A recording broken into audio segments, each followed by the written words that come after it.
Witajcie na dorota.in. Zapraszam dzisiaj na pyszny koktajl z malin. Proponuję go w kilku wariantach smakowych, także co kto lubi, co kto może.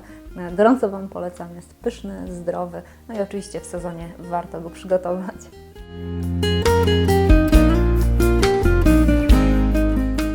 Koktajl z malin klasyczny to koktajl na mleku zsiadłym i ja właśnie takie mleko zsiadłe mam też oczywiście świeże maliny i w zasadzie klasyczny przepis to właśnie taka receptura, tylko można jeszcze dosłodzić.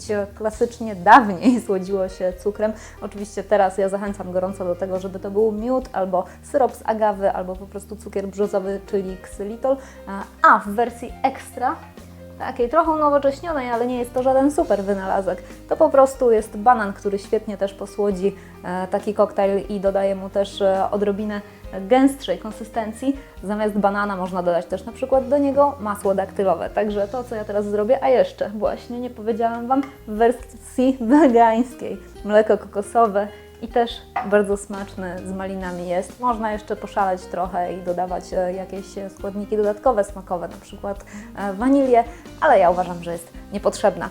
Wszystko do blendera.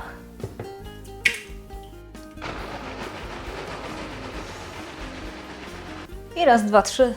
Koktajl mam gotowy, a teraz jeszcze tylko mała dekoracja. Dajcie mi znać, jaka wersja smakowa w Waszym wykonaniu. Dajcie mi znać, jakie są Wasze ulubione dodatki. Może jeszcze coś wrzucacie sobie do koktajlu z malin, a można go oczywiście przecież mieszać z innymi owocami. Dzięki Wam za uwagę. Widzimy się w kolejnych filmach. Do zobaczenia. Pa!